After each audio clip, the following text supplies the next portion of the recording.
What is going on, my friends? Welcome back to the Locks DFS NBA breakdown video. I'm your host, Christian Hardy, at ByHardy on Twitter, ByHardy on DraftKings, and I'm going to be breaking down this 8-game NBA slate for November 1st. We have a pretty interesting slate. I mean, just to go over some of the biggest totals, like we have a massive total between Houston and Brooklyn. At 244, it's risen up 3 points from where it started. The second highest total is actually off the screen, just like it was last time, where we have the Spurs and the Warriors. The Spurs favored by 7. I wouldn't be surprised if they end up winning that game by a lot more. Warriors have no Curry. They have no hope. So anyway, before we get further into this video, I want to remind you guys to comment on this video and like and subscribe. You have a chance to win a free season pass from Locks DFS, and it just helps us out a lot. So if you guys just hit that like button, subscribe, it helps us out more than you know, and we really appreciate it. And thank you all for coming back here to watch this video. I'm excited to kind of get into two other things. Obviously, if you want to buy a pass, locksdfs.com. Here are our prices. We give you guys basically our locks, analysis on every player on the slate that we're considering, whether we're considering them as cash, GBP, player grades, and then why we like them. As well as, and that's for DraftKings and FanDuel. My videos are very DraftKings centric, but we talk about FanDuel on those as well. Then lastly, like I said, I'm on Twitter at ByHardy. Follow with me, sweat with me, all that kind of good stuff. So let's go ahead and get into the slate. Obviously, the first game we're going to talk about here, because the massive team total, it actually is 21 points higher than any other team than any other game total on the slate. It's going to be Houston and Brooklyn. Both teams are top 7 in pace. The Rockets are second to last in defense so far this year. So the Rockets are second or third in pace, with the Nets at like 7th. So it's going to be a game that flies. We obviously saw a game, between Houston and Washington, where they scored 159 to 158 points, which was just absurd. Obviously, you can't account for that game here, but we're expecting this to be a very high-scoring game still. And so we're going to want fantasy players from it, especially on a day where there's not a lot of other really high-paced teams playing. So, yeah, let's go ahead and talk about it. Obviously, I think the first two guys that we have to talk about are these Houston guys. And for me, they're finally to a point where we have to start considering Russell Westbrook versus James Harden. Harden has been priced so cheap all year that it's just been at least plug Harden in, then maybe play Westbrook. Well, today it's a little bit different because Westbrook, first of all, he's averaging a triple-double, which is extremely impressive for Westbrook to be doing. At his price, I actually think that he is the better play over Harden right now. Just because he has that massive floor. He's still taking shots. His usage has dropped, but not extremely significantly. So, with a $1,200 discount, both are solid plays, but I think I kind of prefer Westbrook for cash. Harden is obviously not a bad play. Do not get me wrong on that. His usage is pretty much the same as it was last year. It's dropped like 2% or something like that. And of course, like I said, this is going to be a pace-up game. There's no reason why he can't get the value here, but some of his peripherals have taken a dip down with Westbrook in the mix, so that's why I kind of prefer Westbrook here. Obviously, we're going to see Harden take more shots than Westbrook. I think that's been pretty defined so far this year, except for the maybe random one-off game where Westbrook gets more shots, but it's not going to happen very often. But yeah, so both those guys are in play for cash. It's going to be tough to afford Harden, but it doesn't mean he's a bad play. I just think that I'll probably take the discount on Westbrook in cash games. On the other side, we'll talk about some values in a second in this game because there are plenty. Not plenty, but there's some guys to consider. I'm going to be considering Kyrie Irving. He's going to be someone that I would really, really like to get into my lineup today. I haven't really officially built the team that I'm planning on playing.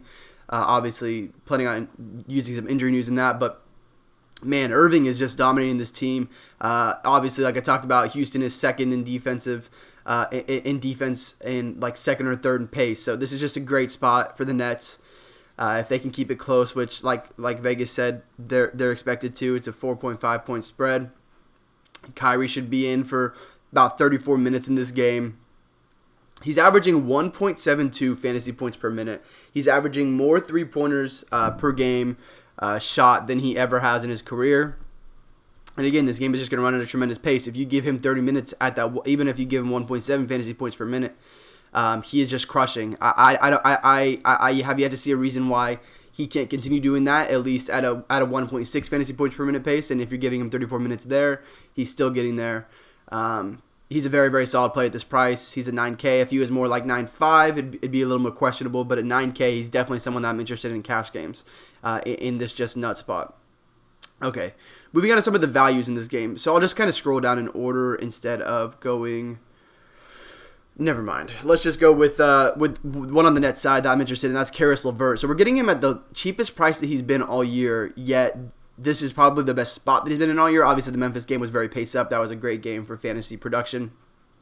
But yeah, like Karis LeVert, you know, he's averaging almost a fantasy point per minute. I'd expect him to play at least 32 minutes. Obviously, this game against Memphis, he played 39 minutes. I think that might have gone to overtime. But regardless, you know, even if it is overtime, I'm forgetting off the top of my head. You know, you can give Karis like 36 minutes. He's a guy who's going to shoot pretty regularly. Obviously, the pace up is going to help him, and I love the price of 6K. He's someone that's definitely viable to get access to this game with. On the Houston side, there are two relatively cheap guys I'm considering. Daniel House Jr. has been starting, and if you're looking for someone that's a little bit safer, the guy that I think will get a little more ownership is going to be Eric Gordon. I'm not saying he's a bad play. He's definitely in play, and he's a good play.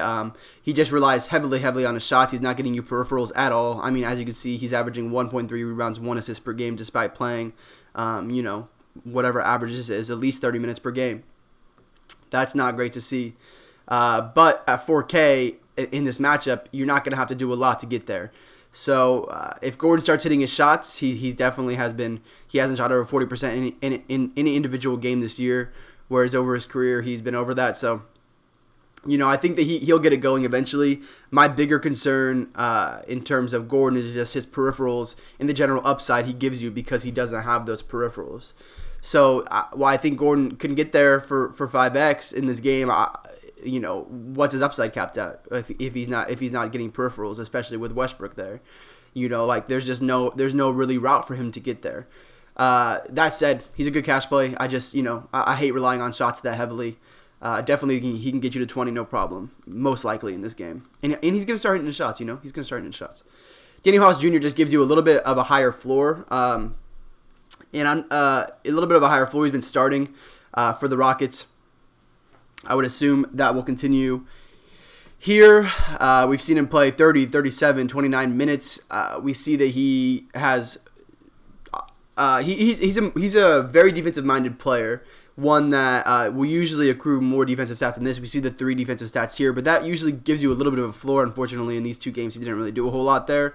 But usually going to be someone who he's a very solid defender and should give you a little bit more there. But regardless, guy who can grab more boards than Gordon's going to do, which is definitely something that's interesting. And then he's going to shoot a little bit less, though. He's also not going to shoot as many three-pointers as Gordon's probably going to shoot. So he is going to shoot some, but he's going to be someone that I'm considering there for value as well on this team. And so I feel like I spent enough time on that game. There probably are a few other options, but not going to dig too far into it. The rest will be on the sheet. Okay, one situation that's definitely going to be talked about plenty leading up to the slate is this Boston situation where Robert Williams is doubtful to play. So we're assuming that he's not going to play pretty much. Enes Kanter's already out. That should open up big minutes for Daniel Tice, who already played 28 minutes last game against Milwaukee. And, I mean, looks safe for at least 25 minutes in this game. He's nearly a fantasy point per minute producer. Like I said, looks safe for at least 25. Could play up to like 32 in this game potentially. They're really lacking serious depth. I mean, they've got Poirier, who looked okay in the preseason. They got Taco Fall, who is Taco Fall. He's just, you know, he is what he is. He's not going to be able to get you more than like 12 minutes. Then you've got Grant Williams, who really is not going to be an NBA 5 at any point. He's just not big enough. So I don't think he's going to be able to take 5 minutes away from Tice. So they're going to need Tice a lot at the 5 in this game unless they're going to decide to go small against New York. I'm not sure how well that would work. It just kind of depends on what New York is going to do, but I would assume they want a 5 out there, which means Tice should be good for a lot of minutes in this game. Really like him. He's about a fantasy point per minute producer, just about. And then, you know, Grant Williams, just because he's a min, I would love to hear something about his minutes. If we hear he's going to be like over 20 minutes, then I would be a lot more interested. However, right now, I don't know what he's going to play, and he's kind of tough to get to. Outside of that, there's someone. Yeah, Jaylen Brown is also doubtful, which means that Marcus Smart would be in play. He obviously just balled out last game without Marcus Smart. It was a better matchup. The Bucks run at a lot higher pace than the Knicks do. Knicks are bottom half in pace. I'm not sure exactly where they are, but they're not very high. But still, I'd be considering Smart there if we see that Jaylen Brown is out, which he is doubtful. So he's definitely going to be someone that I'm considering in cash. Okay, moving on to one more injury situation here. Miles Turner is out for the Indiana Pacers. So we're going to see Domantas Sabonis. Take over the 5 in this game, and then we're going to have probably T.J. Warren and we're going to have T.J. leave at the 4, T.J. Warren at the 3. So Sabonis has been an absolute monster. If you take Thad Young, if you take Turner and Victor Oladipo off the floor, Thad Young from last year, going back to last year, Sabonis has averaged 1.45 fantasy points per minute. He's in a really, really not soft defensive matchup here. That said, this price is really, really high. I'm not sure I'm going to really be considering him too much at that price. So instead, and same with Malcolm Brogdon. I had him in my cash line right before lock last time he played, and then pivoted off him. He was such a good play last game against Brooklyn. I definitely regret that decision, but yeah. So like, we're really gonna be looking on this Indiana team because Brogdon is so expensive, because Sabonis is so expensive. We're gonna be looking at Jeremy Lamb and T.J. Warren as 2 value plays, under 6K for Indiana. I would be interested in TJ Leaf. We know that he's going to start at power forward. However, he was a DNP with coach's decision last game, which definitely hurts him a bit. But I would assume starting here that he should be good for like 20 minutes. He should be at least a 0.8 fantasy point per minute producer. He shoots the ball. He's going to grab some rebounds. They really talked him up going into the season, but that also happened with like TJ Warren as well. So I'm more interested in TJ Warren at 5.5K. I just think he's way too underpriced still. You see these minutes here. It's been tremendous for him in terms of minutes. He's starting to get into the groove of shooting more, hitting his shots. I would love to see these rebounds go up without Turner in there, see him go after the boards a little bit more. But yeah, man, even with just these shots and his usage, I really, really love him. If he's playing 34 minutes a game, he's someone that is very, very viable for cash. And then lastly is going to be Jeremy Lamb, who I prefer a little bit less than Turner, but also is taking plenty of shots since he's returned from injury. Sorry, I had the hiccups right there. Yeah, so 34 minutes his last game, 19 shots, grabbed 7 boards. Guy who will grab boards like that. I mean, that's not all that surprising to see from Lamb. So yeah, I mean, he's gonna have to play minutes without Oladipo out there, and he has a high floor at this 5.6K price. You know, if he's hitting a shot, he can reach an upside for sure. In this, like I said at the beginning, one of the worst defenses in the league. And then lastly, talk about one last injury situation. That's pretty much all I've been talking about in this video is just injury situations. But there's actually 2 in this game. Obviously, Steph is out, but we also have DeJounte Murray, who is going to sit out on a back-to-back, still recovering from the ACL, or just being eased back in from his ACL. Where now we should see Derek White start for the Spurs next to, and he should play a lot with Bryn Forbes. White has already been playing very solid minutes because Murray has been on a little bit of a minutes reduction, like I said, limiting his minutes. But however, we should see White's minutes bump up to about 30 here, 31, somewhere in there, I'd assume, without Murray in the mix. Obviously, the Warriors are the worst defense in the league so far this year. I guess that's not obviously. If you haven't heard that yet, yeah, the Warriors defense, they're bad. So definitely someone I want to target here. Honestly, the Spurs in general are a spot I want to target here. I also, if I was betting on games, which in Florida I cannot, I would definitely be interested in betting on the Spurs in this game as well. Just don't see how Golden State's going to compete right now without Curry. It's going to be rough for them, I think. I definitely like this price on Aldridge at 7-1. Oh, and one other thing about Golden State is they also are still up in pace. I don't know how Steph is going to affect that, but they have been 3rd in the league in pace so far this year, I believe. So, yeah, man, I have a lot of interest in White. Aldridge, DeRozan is not at a bad price, but I do prefer Aldridge for just a bit cheaper. Rudy Gay didn't get priced up yesterday. He's been playing solid minutes. He's a very good play. especially like I think a little bit of those Murray minutes will kind of just trickle down to the bench. So Gay could be a benefactor of that.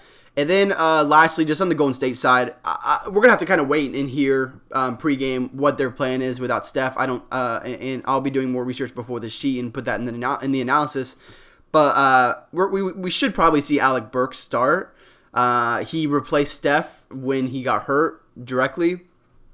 But, it's kind of tough to say. We could see, we don't know really what the plan is with Willie Cauley-Stein right now, as far as I know. Okay, he came off the bench on Wednesday. Yeah, I mean, we knew that.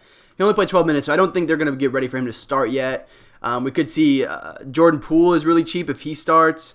We're just going to have to kind of wait and see. It might be a situation where we can just completely stay away. It isn't like a great matchup against the Spurs or anything like that. So it might just be a spot where we stay away, but there is going to be production somewhere there.